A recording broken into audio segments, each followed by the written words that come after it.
Olá, está começando mais um programa Comunicando Conscienciologia.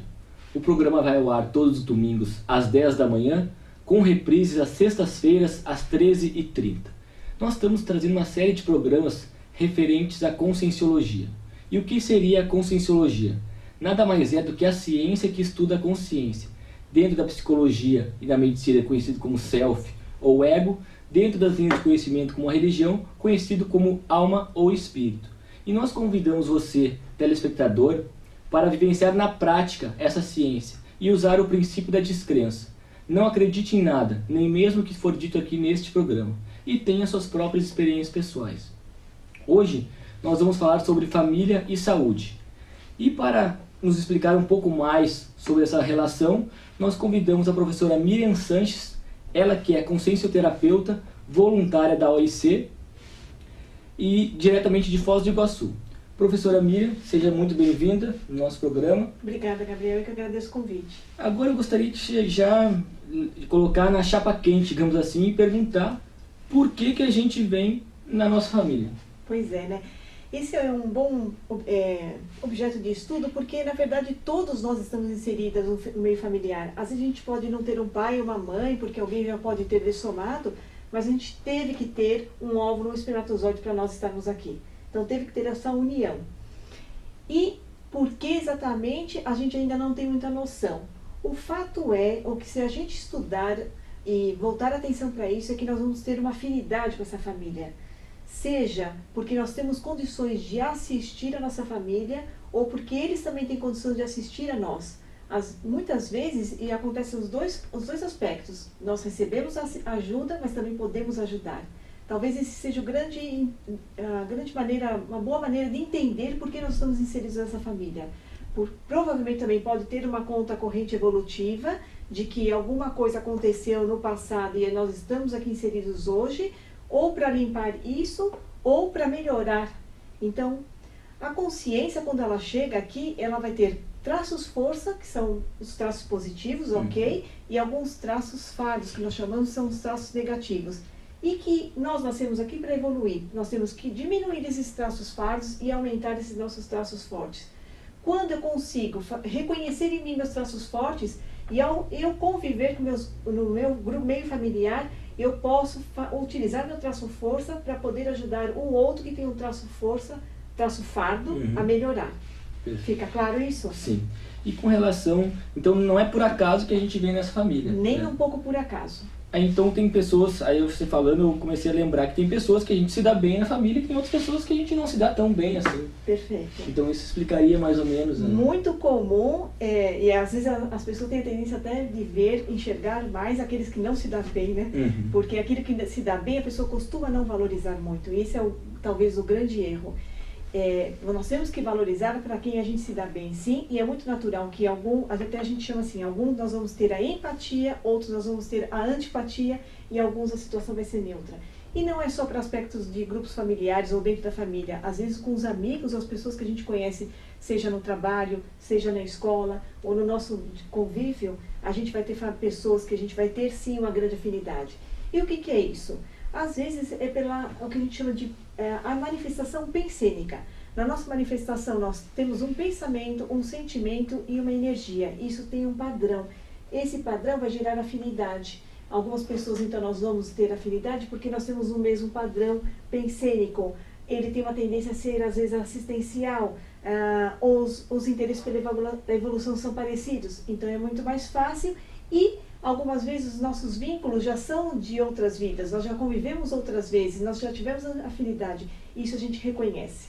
Então o importante é que a gente sim faça esse reconhecimento e aqueles que a gente ainda não tem muita afinidade, vamos corrigir essas desafeições e vamos tentar promover as reconciliações. E como fazer isso, professora Miriam? Pois é. Dentro da consciencioterapia, a gente tenta trabalhar e geralmente o evoluciente, quando vai até fazer a autoconsciencioterapia, a tendência dele é falar assim, olha, vim aqui porque eu não suporto o comportamento da minha mãe, ou vim aqui porque não suporto o comportamento do meu parceiro. E esse é o nosso grande erro, porque quando a gente quer melhorar, na verdade a gente não melhora, a gente não muda o outro, a gente só muda a nós mesmos. E eu também não posso ajudar o outro, nem que eu seja a melhor psicóloga do mundo, se o outro não quiser ser ajudado. Então, esses são dois princípios. Eu só posso ajudar quem quer ser ajudado e eu também não posso mudar o outro, eu só posso mudar a mim mesmo. Então, a primeira técnica que a gente pode olhar é a técnica do incômodo. Se tem alguma coisa no outro que está me incomodando, esse é já uma grande demanda de trabalho para a gente poder estudar a si próprio. Eu mesmo vou ter que me estudar para ver o que é que me incomoda e algumas vezes o que tem que ser mudado é o que está dentro de mim e não é o que está dentro do outro. Muito interessante. Aí começa então a tirar esse processo do externo, Perfeito. do peso do externo, e começa a trazer para nós essa responsabilidade. E essa tendência, ela tem um nome, na ciência convencional mesmo, ela se estuda como se locus interno, ou local of control. Geralmente esse local de controle, ele está externo. Então, às vezes a pessoa, ela quer alcançar alguma coisa por um motivo externo e não interno. Então, o ideal é que a gente entenda que a evolução está no meu comando, eu que evoluo. Então, na verdade, eu vou querer fazer uma mudança no meu comportamento porque eu posso melhorar a mim mesma. Quando eu melhoro a mim mesma, através do meu autoexemplo, eu posso fazer através da interassistência e o outro enxergar que a gente muda sim. Então, esse é um tipo de assistência, tá? Que o outro pode enxergar que é capaz de fazer uma mudança. Legal. Pegando o gancho agora da família e saúde, tá? A gente sabe que dentro da família a gente tem várias pessoas diferentes, com gostos diferentes também. Tem pessoas que agem de maneira diferente. Como que a gente faz para poder otimizar a nossa evolução, a nossa ProEx, no caso, tendo tantas distorções, tantas pessoas pensando diferente da gente, no caso? A Conscienciologia traz um binômio que é bastante interessante, que chama-se binômio admiração-discordância. Que nós podemos admirar uma pessoa pela capacidade dela, pelos trafores dela, as metas que ela alcança, e mesmo assim a gente tem admiração e muitas vezes a gente até pode não concordar. Então pode ser que ela tenha um comportamento que seja, que você não concorde. Por exemplo, uma pessoa, ela é bem bacana, gente boa, eu gosto dela, mas ela fuma.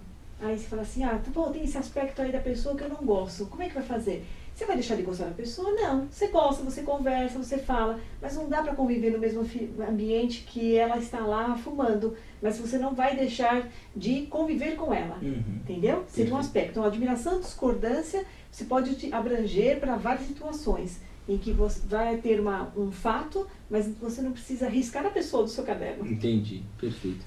E agora, pegando outro contraponto, que seria aquelas famílias que não se desapegam, que a gente chama de geração canguru, que a gente vê que hoje, atualmente, tem muitos jovens que ficam até os 30, 40 anos na casa dos pais, porque os pais mesmo não se desapegam, enfim. Perfeitamente. É muito comum e a tendência tem sido esta mesma. Então, tem uma outra condição da Conscienciologia que ela traz, que é a condição da dependência, independência ou a interdependência. Então, no exemplo do canguru, tem a dependência que muitas vezes pode ser recíproca, tanto dos pais quanto do filho. E a condição canguru, só para esclarecer, né, é a condição da pessoa que ela já está numa idade avançada, às vezes até após os 26 anos de idade, às vezes a família vai mudar de casa e esse filho vai junto. Ele termina a faculdade, ele está na pós-graduação muitas vezes e ele ainda continua na casa dos pais. Muitas vezes a tendência é a comodidade, né, que na casa dele ele tem lá a comida, a roupa lavada, e a condição da mãe também ou o pai não querer que o filho saia porque vai perder esse afeto. É como se a pessoa que saísse de casa perderia esse afeto. Né? É um certo controle. Isso muitas vezes acaba não sendo favorável. Por quê? Porque gera a dependência. E uma consciência, quando ela está em evolução, o que ela às vezes não sai de casa porque ela acha que vai perder, na verdade ela já está perdendo estando em casa, porque ela deixa de ter outras experiências, ela deixa de ter outras vivências. Então, o ideal é que ela saia da dependência e vá para a interdependência, porque também a gente chama de dependência. Dependência total não é possível. Uma pessoa, mesmo vivendo sozinha no alto de uma montanha, ela é dependente dos alimentos, ela é dependente do ar que respira, ela ainda depende. Mas a condição da interdependência pois a gente pode conviver, mesmo que seja distante, a gente troca experiência, e a gente não precisa ficar grudado um com o outro para evoluir. Mesmo porque tem outra condição da Conscienciologia que fala, a gente não perde ninguém. Nós estamos aqui no momento de evolução, mas quem é que nos garante que nós já não convivemos antes juntos? E quem é que garante que nós não conviveremos futuramente juntos? Perfeito. E pegando esse gancho, tem alguma técnica que pudesse otimizar assim, mais para os jovens otimizar esse processo da saída da casa dos pais, alguma coisa assim que a Conscienciologia aborde? Tem sim. Para os jovens, existe a técnica da inversão existencial, que é a condição da pessoa utilizar uma técnica em que ela vai favorecer a evolução dela e de outras pessoas. E uma grande diferença é que essas pessoas, elas não priorizam um casamento de papel passado, elas priorizam ter uma dupla evolutiva, que é a condição de que vai formar um casal e que ambos vão estar preocupados com a evolução, tanto de um com o outro, como de mais pessoas. Então, a diferença do casamento e da dupla evolutiva é que o casamento faz o contato do papel passado. E a dupla evolutiva, ela não necessariamente precisa ter esse papel passado, mas ela tem, sim, uma condição de convívio, de morar junto, de ter relacionamento e não priorizar a gestação humana, e sim priorizar a gestação consciencial, que é uma obra-prima, um artigo, um livro, alguma coisa que vai promover mais esclarecimento para maior número de pessoas, ao invés de apenas privilegiar uma gestação humana, e que isso tem um compromisso bastante grande e gera uma dependência muito grande, uma responsabilidade muito grande também. Perfeito. Agora, para aquelas famílias que têm problema com os filhos com drogas, como é, dentro da consciencioterapia, qual é a melhor abordagem, como é que pode ser feito isso aí para os pais lidarem com essa situação? Isso. Na verdade, é exatamente isso. Os pais vão lidar com a situação e eles podem ajudar o filho, mas lembra, a gente só vai ajudar quem quer ser ajudado. O ideal é que o próprio jovem, a pessoa que tem um problema com drogas, vá procurar a consciencioterapia ou ajuda, aonde quer que ele confie e que isso vai funcionar para ele. Então, provavelmente isso é uma condição pensênica. Muitas vezes, os pais não tiveram envolvimento com drogas, mas o filho acaba tendo. Então, aonde foi que houve esse desvio? Aonde foi que houve esse interesse? Ideal que ele vá atrás para verificar quais são os valores que estão dentro dele, que ele não perdeu ainda, que ele tem aqueles valores, quais são as metas que ele quer alcançar. Muitas vezes houve uma falta de maturidade, ele teve que se recorrer às drogas por um aspecto que ele não alcançou, que é a maturidade. E a maturidade, às vezes biológica, tem a maturidade biológica consciencial, e a maturidade consciencial às vezes não acompanha a maturidade biológica. Muitas vezes a pessoa alcança uma idade mais avançada, mas não vem junto com a idade biológica, consciencial, tá? Isso pode ser mudado, a pessoa pode sim adquirir a maturidade consciencial através do conhecimento e através da noção de evolução que ela tem. Então, uma responsabilidade com a sua própria evolução. Perfeito. Nós vamos continuar falando mais sobre família e saúde com a professora Miriam Sanches no próximo bloco. Fique conosco. IIPC, Instituto Internacional de Projeciologia e Conscienciologia.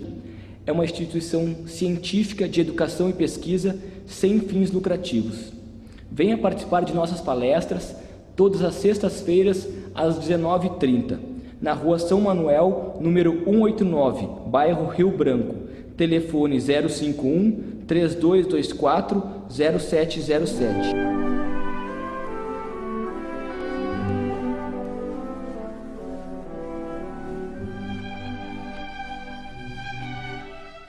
Estamos de volta com o programa Comunicando Conscienciologia, hoje falando com a professora Miriam Sanches, e ela está nos trazendo assuntos referentes à família e saúde. E no outro bloco ela estava nos explicando para aquelas pessoas que têm problemas na família com filhos drogados, problemas com drogas. Professora, tem alguma técnica, no caso se a pessoa se envolveu com drogas ali, perdeu muito tempo da sua vida, teria alguma possibilidade ou alguma técnica que ela pudesse fazer para recuperar esse tempo perdido? Sim. Existe sim que é a técnica da reciclagem intraconsciencial, que nós chamamos, que é uma reciclagem íntima. Aliás, não é só para os drogados, né, pessoas que têm problema, é para qualquer pessoa que queira, que sinta numa condição de estagnação evolutiva, onde ela vê que ela tem um potencial e que ela pode ir além daquele potencial. Então ela faz uma reciclagem, então ela vai se reconhecer como é que ela está, ela vai reconhecer os seus traços, forças, os talentos que ela tem, e que ela sabe que pegando essas ferramentas, ela pode utilizar isso como ferramenta, e ela utiliza isso como ferramenta e ela vai para fazer a sua reciclagem. Então ela tem uma bagagem, ela tem um pilar que dá força para ela e que ela pode sim fazer essa mudança. Mas aí, quando ele vai segurar essa ferramenta, ele tem que largar as outras ferramentas. Então, no caso da pessoa que tem dificuldade com as drogas, ela vai ter que sim, que abrir mão dos ganhos primários ou das sensações fáceis que ela tem de um aspecto externo. E aí sim ela vai pegar uma ferramenta que está dentro dela, que é a própria vontade, que é a vontade de querer melhorar, a vontade de querer crescer e que é a vontade de mudar. Isso promove a reciclagem íntima, que é a condição da mudança interna, para ela deixar para trás os seus erros do passado, deixar para o passado e adquirir novas experiências mais positivas, mais homeostáticas. Perfeito. E com relação a, você falou a questão de drogas, né? Mas também que são outras coisas que abordam também. Aquelas pessoas que são riscomaníacas, que gostam de adrenalina, elas também seriam um processo de fuga também? Como é que seria? Exato.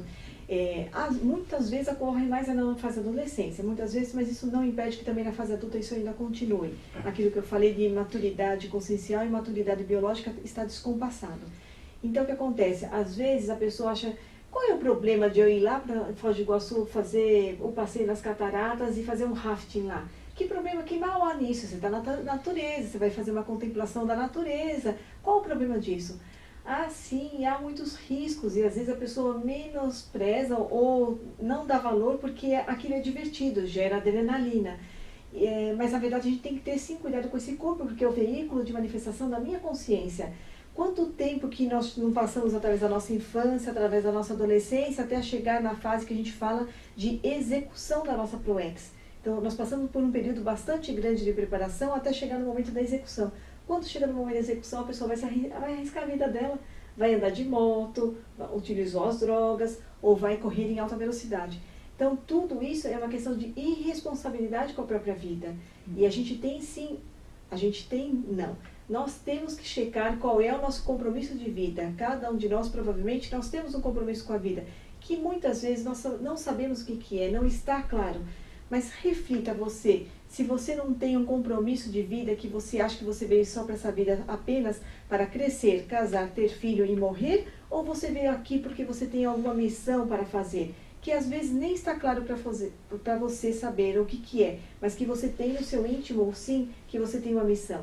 Então aí nós gastamos muito tempo para estar nos preparando para essa missão e quando chega no momento de preparar para essa execução dessa missão, a gente vai arriscar a nossa própria vida? Então, é sim uma dificuldade que nós temos de ter discernimento para saber o que é uma coisa que está dentro da minha programação existencial e o que é que está ectópico da minha programação existencial. Vindo para cá fazer a entrevista, eu vi uns cartazes lá, vai ter um encontro aí em outubro dos tatus. Então, todo mundo que faz tatuagem no corpo e que faz modificações no soma, alargamento de orelha e tudo mais. Você não está preservando o seu soma, não está preservando o seu veículo de manifestação.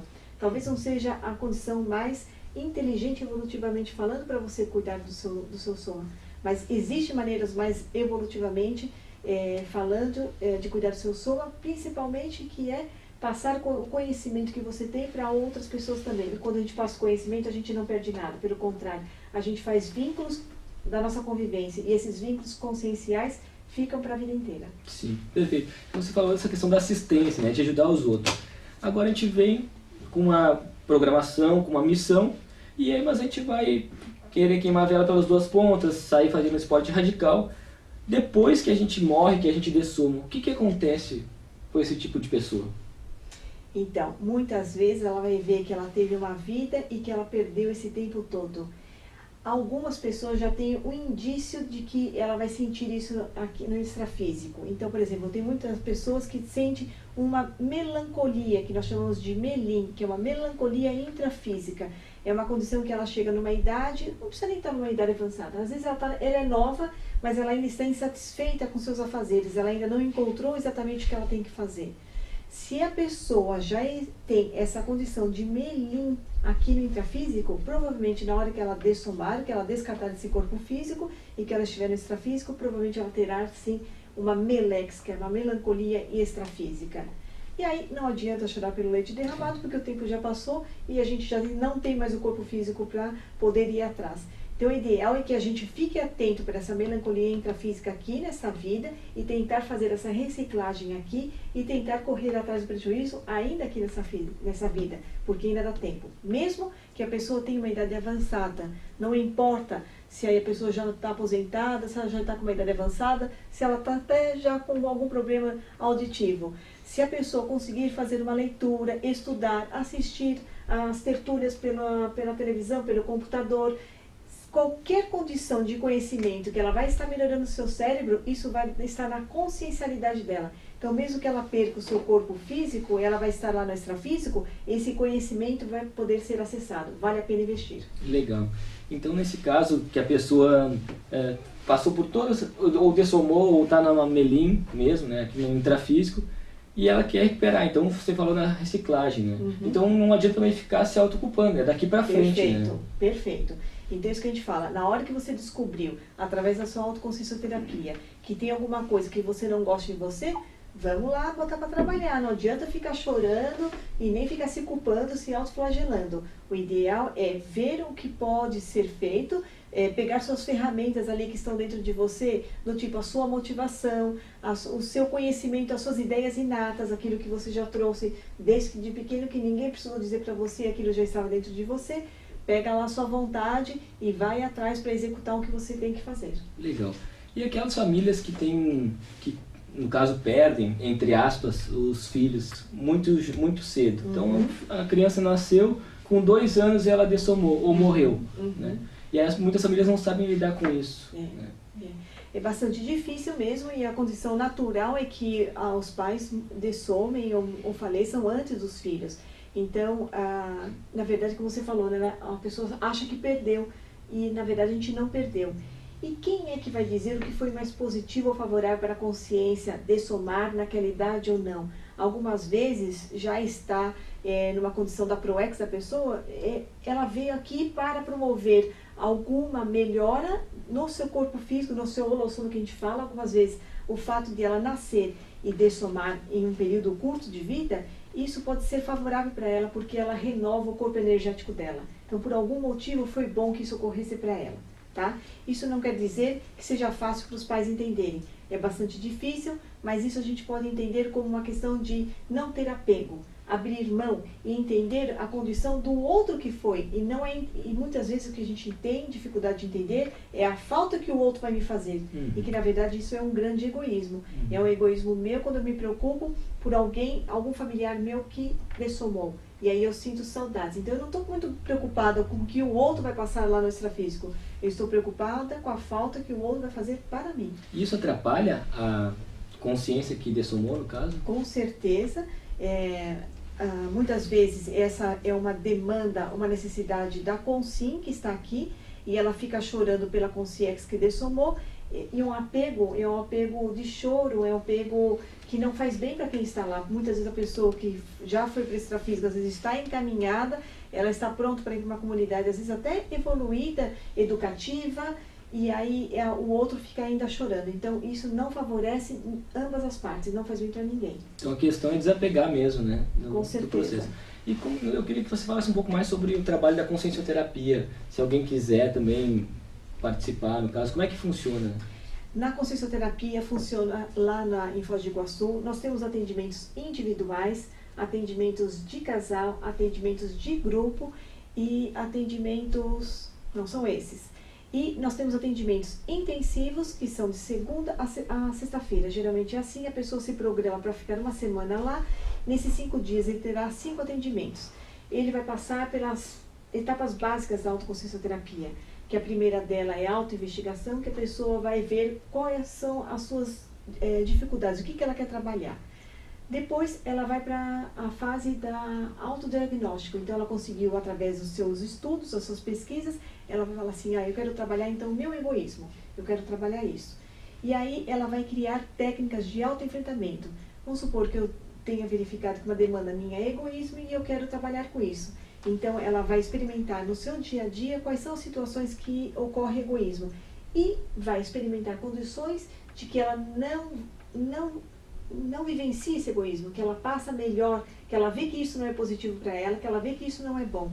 Até que ela consegue ter todas as vivências dela sem manifestar esse egoísmo, entendendo por que isso ocorre e podendo trabalhar isso de forma mais tranquila, sem ter pena de si mesmo, sem se vitimizar. Até chegar à fase que a gente chama de autossuperação. E aí a pessoa, ela consegue se sentir satisfeita com a sua própria atuação, sem egoísmo agora, e ela vai estar mais motivada e isso gera mais energia para que ela possa trabalhar outras demandas. Não é fácil, mas o resultado é Não é fácil, mas pode ser lúdico. E às vezes isso pode gerar crise, e a crise não precisa ser uma crise de sofrimento, ela pode ser uma crise de desenvolvimento. Sim, perfeito. Professora Miriam, eu gostaria que você desse o seu recado agora para os telespectadores. Estamos chegando ao final da entrevista. Então, quem quiser passar pelo processo de consciencioterapia, a OIC em Foz do Iguaçu, temos a nossa homepage, que é www.oic.org, ou no telefone em Foz do Iguaçu, 45 3025 1404. E aqui em Porto Alegre nós também temos alguns cursos, eventualmente a OIC também vem para cá em parceria com o Instituto, ela faz algumas parcerias, né? E de vez em quando nós também estamos aqui, então contate e verifique nossa agenda que nós podemos nos encontrar. Muito obrigada. Professora Miriam, quero agradecer muito a sua presença, foi muito bom esclarecimento sobre família e saúde, e até a próxima vez, né? Eu quero agradecer muito a sua audiência e até o próximo domingo. IIPC, Instituto Internacional de Projeciologia e Conscienciologia, é uma instituição científica de educação e pesquisa sem fins lucrativos. Venha participar de nossas palestras todas as sextas-feiras às 19h30, na Rua São Manuel, número 189, bairro Rio Branco, telefone 051 3224 0707.